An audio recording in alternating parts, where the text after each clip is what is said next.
teman-teman, ketemu lagi sama kita. Di sini kita mau mewawancarai narasumber yang pertama, namanya. Halo semuanya, aku Firia dari kelas 12E.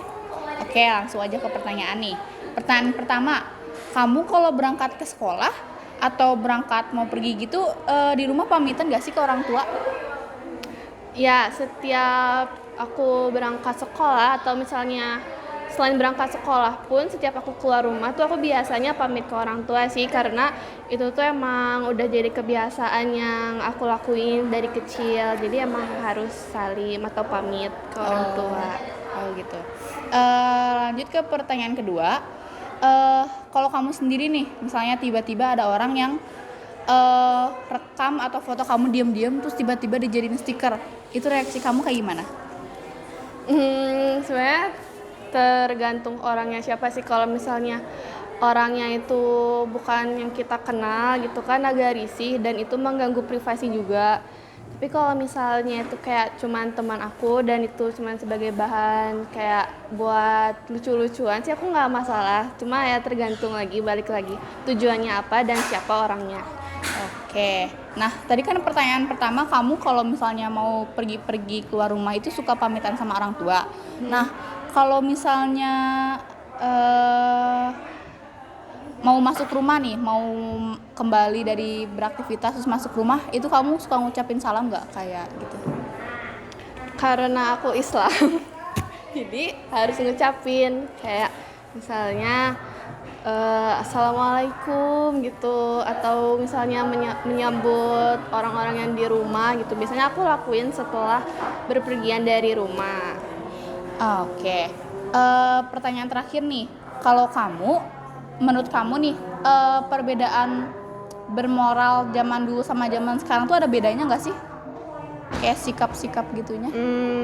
Kalau aku ngerasanya ada, terutama kan sekarang itu udah kayak zamannya teknologi banget, modernisasi banget. Terus di mana-mana orang tuh kalau misalnya lagi kumpul atau lagi bersilaturahmi itu, mereka tuh kayak suka fokus sama HP-nya sendiri gitu. Terus kayak itu tuh beda banget sama yang kalau misalnya kita bandingin di zaman dulu, itu tuh belum ada HP atau teknologi yang secanggih sekarang. Jadi orang-orang tuh kayak masih suka pada bersilaturahmi dan saling memperhatikan satu sama lain gitu. Kayak kadang beda aja kalau sama zaman sekarang gitu. Oh, jadi kayak zaman dulu tuh kalau kumpul-kumpul ya kumpul-kumpul Iya, gitu ya. ngobrol-ngobrol gitu. Kalau Bukan sekarang cuman disibuk sama HP-nya masing-masing.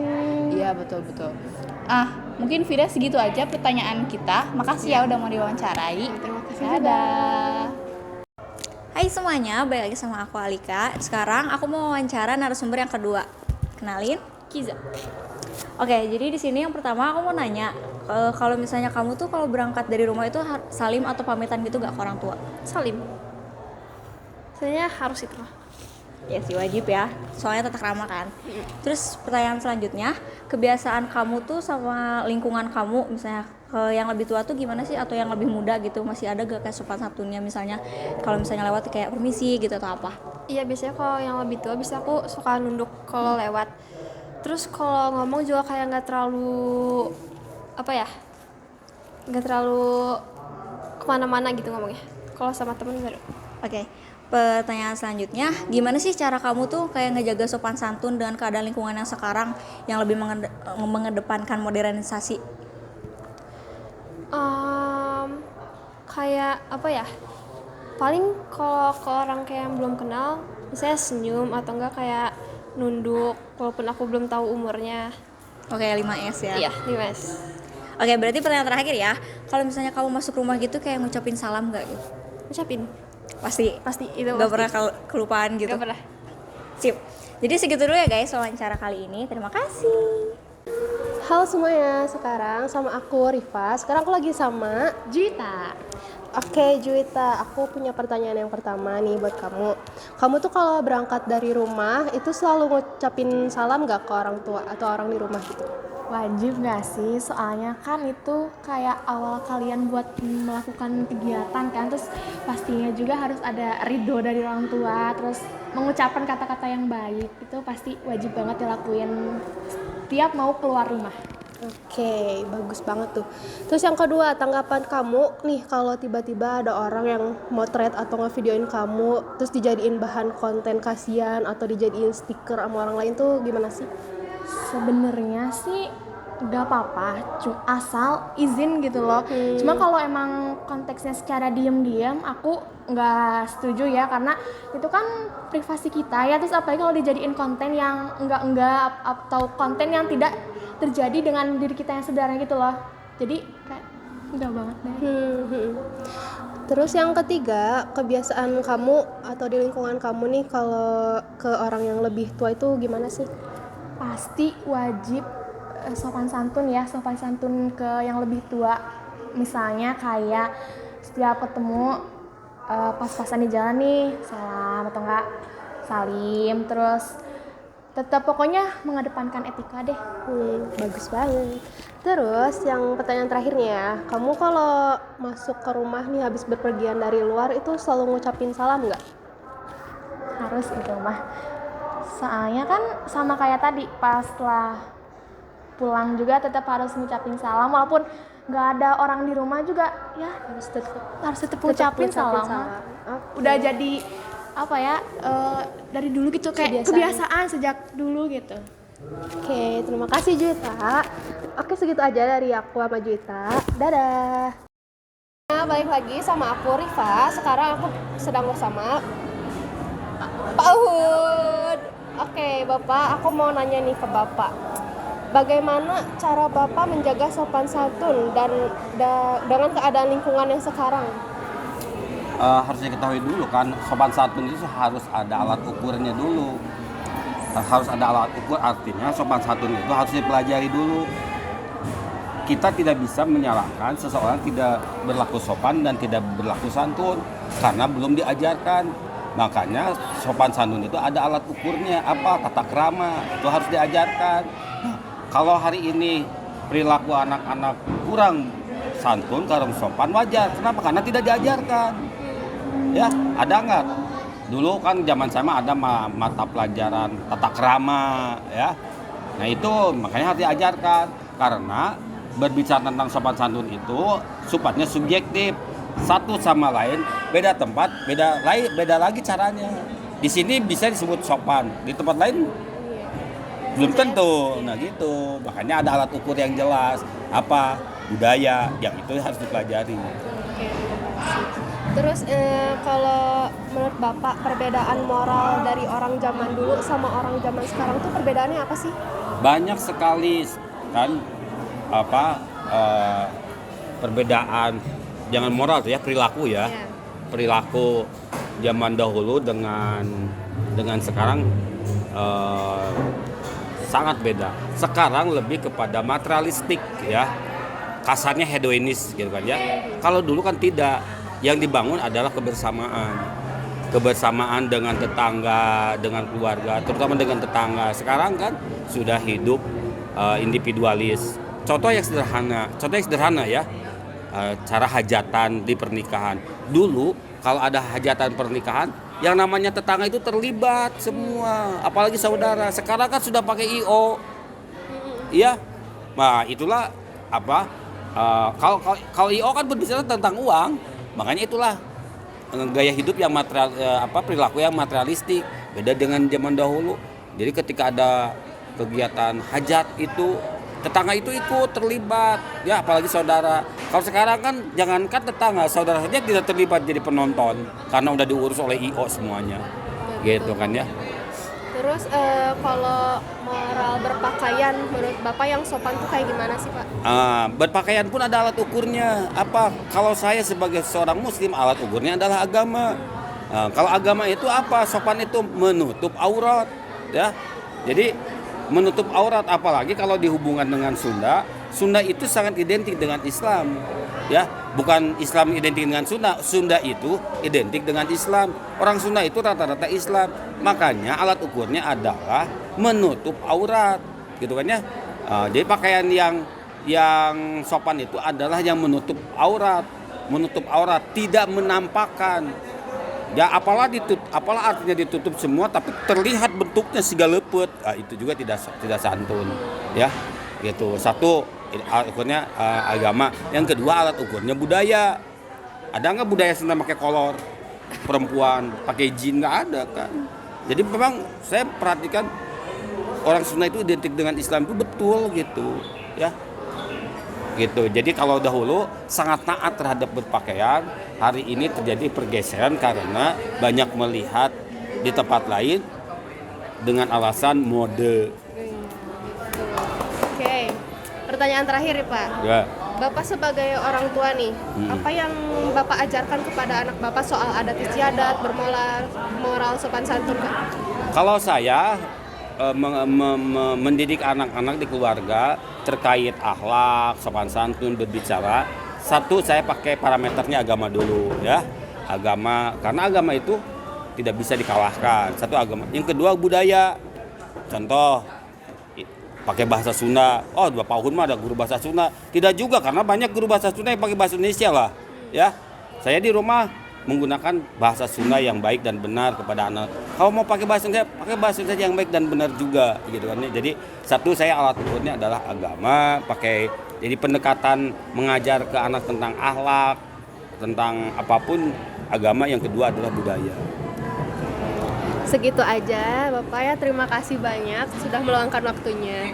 Oke, sekian dari kita. Dadah. Halo, kembali lagi sama aku Leni dan ada Ibu Susi. Nah, langsung ke pertanyaan aja mungkin. Menurut Ibu, pola perilaku yang dari dulu sampai sekarang harus dilestarikan dan ditanamkan itu apa? Kalau menurut Ibu ya, karena Ibu bukan guru sosiologi, itu ke sosiologi kan? Iya. Ya. Tapi nggak apa-apa, Ibu coba menjawab sebagai anggota masyarakat umum aja ya. Kalau menurut Ibu yang harus dilestarikan itu adalah kalau untuk di Sunda sendiri ya, tentu saja harus yang melestarikan kearifan lokal Jawa Barat, ya kan? Salah satu diantaranya adalah saling menghargai, gotong royong, kemudian apa istilahnya silih asah, silih asih, silih asuh, itu untuk di masyarakat. Kalau di keluarga ya tentu saja antara sesama anggota keluarga harus terutama menanamkan komunikasi, karena dengan komunikasi apapun ya itu bisa terlaksana dengan baik gitu, apapun bisa terpecahkan, masalah apapun bisa terselesaikan. Jadi komunikasi yang baik. Terus yang berikutnya kalau untuk di sekolah, bukan di sekolah ya, di umum juga yang sepertinya harus dilestarikan adalah bagaimana kita bersimpati terhadap orang lain. Bersimpati itu bukan hanya dalam keadaan saling senang saja, tapi juga yang susah itu adalah ketika ada teman kita atau di antara kita itu ada yang mengalami kesusahan. Nah itu harus ditanamkan gitu ya. Pertama bersimpati, peduli gitu ya, peduli, bersimpati. Karena dengan bersimpati, peduli, kita nanti akan muncul sifat empati. Empati itu adalah sifat memahami apa yang sedang dirasakan oleh orang lain. Ketika empati muncul, kepedulian muncul, maka kita akan bisa membantu mereka sesuai dengan kebutuhannya gitu. Nah itu yang kadang-kadang sekarang itu agak sulit ya. Karena kenapa begitu? Karena ketika kita sedang susah, kita tuh butuh orang yang peduli, yang bersimpati, yang berempati tanpa kita minta. Soalnya kalau kita minta kan malu ya gitu. Kok nggak dimengertiin ya gitu. Tapi dengan melestarikan sikap itu, mudah-mudahan ya siapapun yang sedang membutuhkan perhatian, pertolongan itu bisa terbantu tanpa diminta gitu ya. Jadi peduli, simpati, empati itu harus dilestarikan. Ya, emang. Sepertinya mudah sih, tapi rasanya agak sulit ya kalau melihat kondisi sekarang. Tapi ya kalau kita terus berikhtiar gitu, mengingatkan, menanamkan itu, mudah-mudahan bisa. Terus yang berikutnya budaya kita itu adalah budaya yang jangan sungkan untuk minta maaf ketika kita berbuat salah. Yang kedua, jangan sungkan juga untuk minta tolong ketika memang kita butuh bantuan orang lain. Dan yang ketiga adalah yang penting kita harus mengucapkan terima kasih ketika kita dibantu, ketika orang lain mengapresiasi. Nah, jadi minta tolong, minta maaf bila salah, dan berterima kasih itu juga salah satu budaya yang harus dilestarikan. Ya. 3 kata sih, tapi itu harus terus ya dilakukan dilaksanakan gitu oleh siapapun. Ya. Kalau pertanyaan selanjutnya, pola perilaku yang ada dari zaman dulu dan masih ada sampai sekarang tuh apa aja sih yang masih bertahan? Masih bertahan ya. Yang Ibu lihat ya, kegotong royongan itu ya sampai sekarang masih. Kadang-kadang ketika ada kegiatan di rumah, itu di Agustusan, itu kan kadang-kadang kan tanpa diminta Warga excited buat nyiapinnya ya. Iya gitu.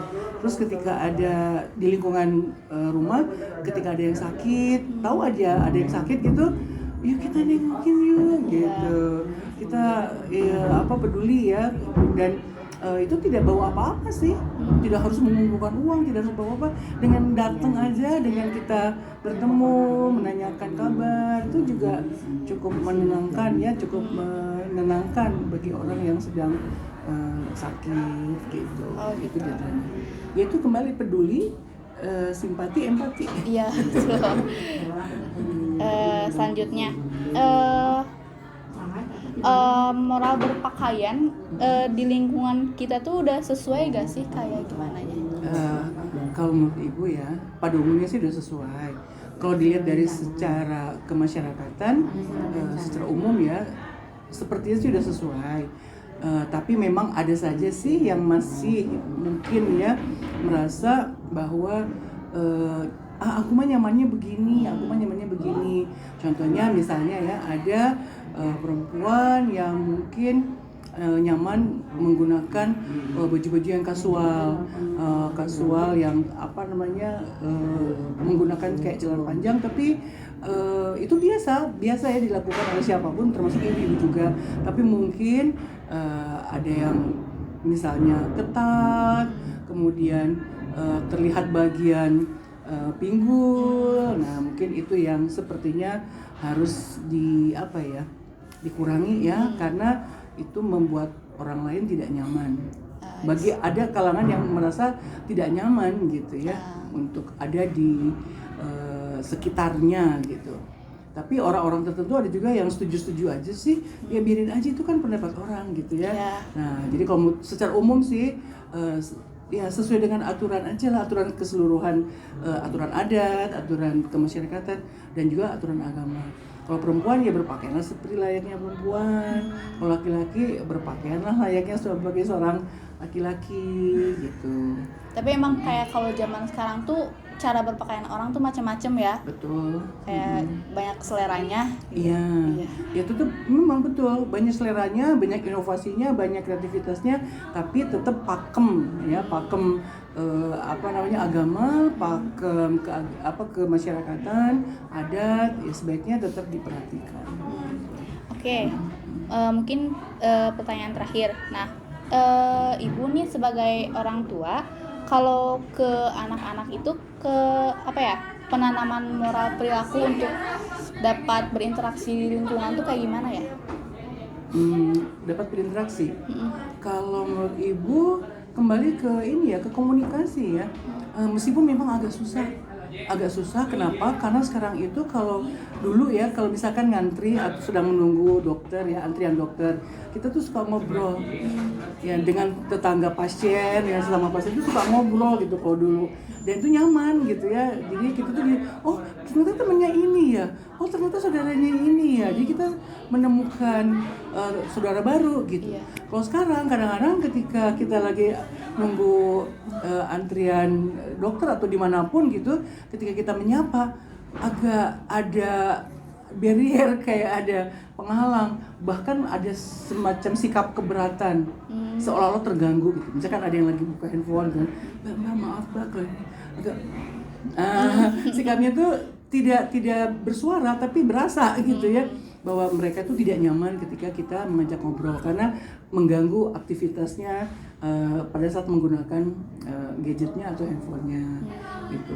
Tapi secara umum sih, nah memang salah satunya ya berkomunikasi. Berkomunikasi maksudnya gini, ketika kita butuh sesuatu ya kita tanya gitu, jangan diam. Ketika kita ditanya orang minta informasi ya kita berikan informasi sesuai dengan yang mereka butuhkan gitu.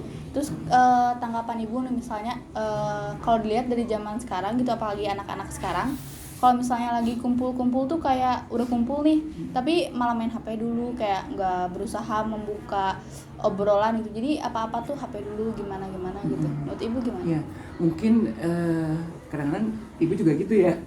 Lagi rapat nih, aduh kayaknya ini harus ada yang segera dibalas gitu, ya dahulukan. Tapi kalau enggak, nanti aja lah ditangguhkan. Jadi kita memilih mana yang memang harus cepat dibalas, ada yang tidak. Karena sekarang ini forum resmi ya maupun tidak, semuanya menggunakan handphone, menggunakan WhatsApp. Kayak rapat misalkan itu kan di sekolah nih, kan menggunakan handphone. Briefing pun menggunakan handphone. Kita telat aja buka, kan udah ditanya-tanya, Bu Susi mana? Bu Susi itu ditungguin rapat gitu. Oh, iya. Ya jadi kita memang memerlukan dan memang kita melihat gitu ya, mendahulukan terutama bagi yang memang prioritasnya segera gitu. Gitu. Jadi kita maklum aja ketika sedang ada riungan atau kumpulan gitu, orang-orang mendahulukan handphone. Kalau saya sih mengumpamakan diri saya sendiri. Oh iya, berarti memang pas dilihat tuh ada yang penting ada yang tidak. Nah, tapi kan kita nggak tahu, teman-teman kita itu belum tentu dia memprioritaskan yang penting atau tidak. Mungkin dikasih jeda aja.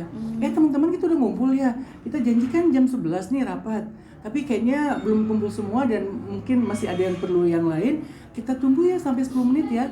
Jadi yang mungkin masih ada perlu yang lain-lain, silakan selesaikan selama 10 menit, habis itu kita rapat ya. Nah, mungkin gitu. Itu tetap komunikasi, terus kita ngertiin orang, tapi kita kasih solusi gitu. Gitu sih, karena ibu rasakan kalau misalkan ada kumpulan tuh bentar ya gitu. Maksudnya bentar tuh karena kita akan menjawab pesan-pesan yang memang harus dijawab segera dari keluarga misalnya atau dari atasan, itu kan harus segera gitu. Oh gitu. Mungkin segitu aja Bu pertanyaan Gitu buat aja? Ibu ya. Terima kasih atas jawabannya dan waktunya ya. Maaf kalau misalnya kurang memuaskan ya, karena ini pertanyaannya dadakan dan bukan expertnya, tapi ibu jawab ya sesuai dengan yang ya ibu alami gitu ya. Ya segitu aja teman-teman. Dadah. Hai semuanya, balik lagi sama aku Alika. Aku kali ini mau wawancara narasumber yang selanjutnya. Boleh kenalan dulu siapa? Aku Ataya. Siap ya jawabnya ya. Kalau menurut Ataya nih, kalau mau berangkat sekolah, kamu masih salim nggak ke orang tua gitu atau pamit gitu? Iya sih, Wajib karena ya. kayak etika aja sih menurut aku. Oke. Terus kalau misalnya habis selesai beraktivitas nih, kayak misalnya sekarang pulang sekolah, kamu misalnya masuk rumah itu pasti tetap salam nggak atau kayak nyelonong aja masuk karena udah capek gitu dari luar? Enggak sih, jujur aku itu selalu biasain buat salam, kayak apa ya, salam terus kayak beresin buku gitu-gitu dulu baru ngelakuin aktivitas selanjutnya. Iya.